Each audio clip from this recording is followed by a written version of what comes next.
नमस्कार, मैं अभय पांडे। आप देख रहे हैं मेडिकल माइक।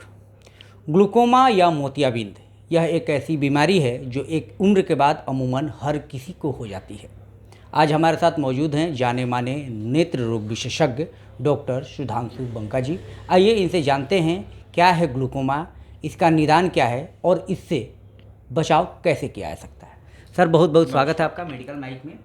सर, सबसे पहले तो सर ये बताइए कि ग्लूकोमा क्या है और क्यों होता है।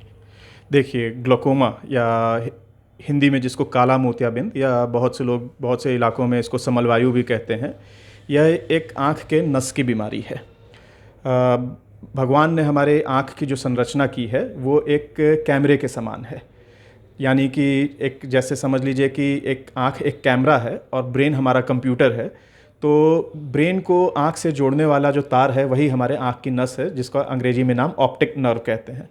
तो ग्लोकोमा या काला मोतियाबिंद ये ऑप्टिक नर्व की बीमारी होती है, जिसमें कि आँख के अंदर जो तरल पदार्थ होते हैं उनके बहने के रास्ते में रुकावट आने की वजह से आँख का प्रेशर बढ़ने लगता है और आँख के बढ़े हुए प्रेशर की वजह से आँख की नस जो कि ऑप्टिक नर्व होती है उसमें डैमेज होने लगता है।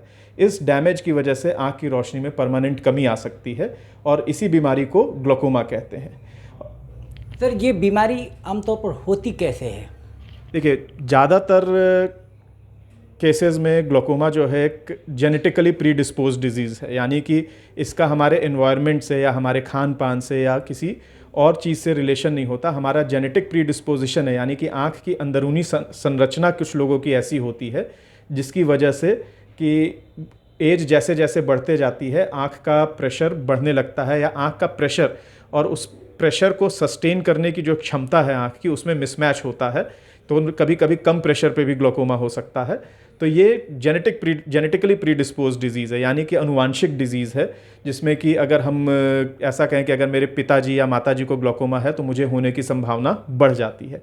अपार्ट फ्रॉम जेनेटिक प्रीडिस्पोजिशन कुछ और कारण होते हैं सेकेंडरी ग्लोकोमास जिनको कहते हैं, जैसे कि आँख में यूवियाइटिस या सूजन की समस्या होने की वजह से या आँख में चोट लगने की वजह से या फिर आँख में मोतियाबिंद के जो नॉर्मल मोतियाबिंद होता है सफ़ेद मोतियाबिंद उसके बहुत ज़्यादा पक जाने की वजह से इस तरह के कई सेकेंडरी कारण होते हैं जिनकी वजह से भी ग्लोकोमा हो सकता है।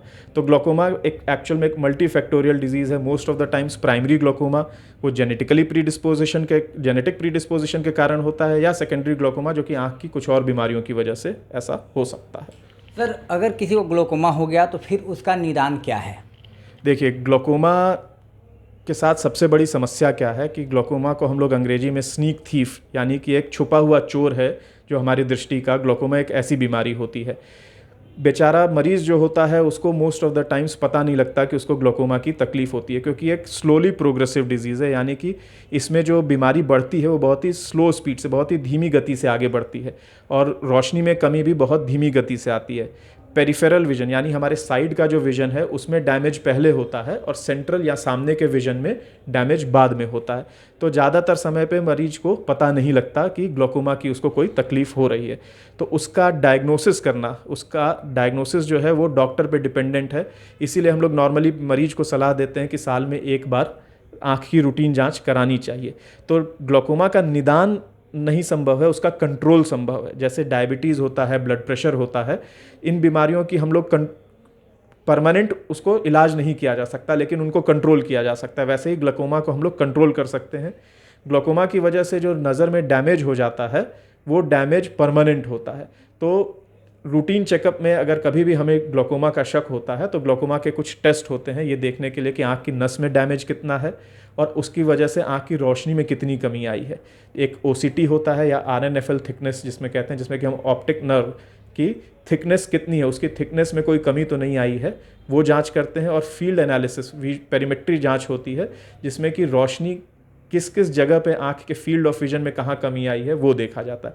इन दोनों जांचों की मदद से एक बार जब ग्लोकोमा का डायग्नोसिस कंफर्म हो जाता है तो ज़्यादातर केसेस में उसको कंट्रोल करना संभव होता है सिर्फ दवाइयों से। यानी कि आँखों की कुछ ड्रॉप्स होती हैं स्पेशल ग्लोकोमा की, वो ड्रॉप्स दे के हम लोग उनको कंट्रोल कर सकते हैं उसको। कुछ रेयर केसेस में जब ग्लोकोमा दवाइयों से कंट्रोल नहीं होता, मैक्सिमल मेडिकल थेरेपी यानी कि 4-5 तरह की ग्लोकोमा की दवाइयाँ वो सारी देने के बाद भी मरीज अगर ग्लोकोमा से का कंट्रोल नहीं आ रहा है उसका, या ग्लोकोमा की दवाइयाँ मरीज झेल नहीं पा रहा, उनके साइड इफ़ेक्ट्स नहीं झेल पा रहा है, तो इन केसेस में कुछ सर्जरीज होती हैं, जैसे ट्रेबेकुलेक्टमी हो गई, या ट्रेबेकुलेक्टमी भी अगर फेल होती है तो फिर ग्लोकोमा वॉल्व सर्जरीज होती हैं। मतलब कुछ स्पेशलाइज सर्जरीज होती हैं ग्लोकोमा की, वो करके ग्लोकोमा को कंट्रोल किया जा सकता है। सर, ये ग्लोकोमा जो है किसी खास उम्र में होती है या फिर इसके लिए कोई उम्र निर्धारित नहीं है?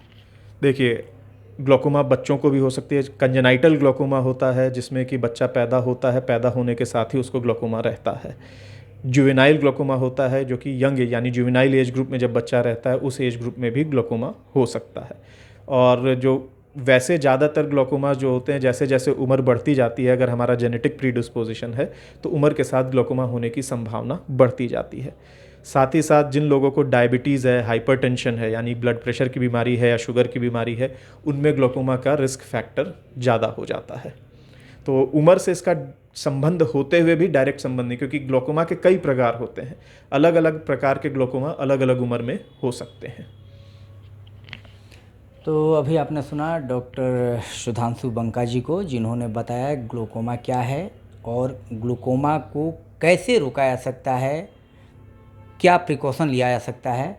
फिर अगले एपिसोड में इनसे हम बात करेंगे किसी अन्य आँख की जुड़ी किसी अन्य बीमारी के बारे में। फ़िलहाल हमें दीजिए इजाज़त।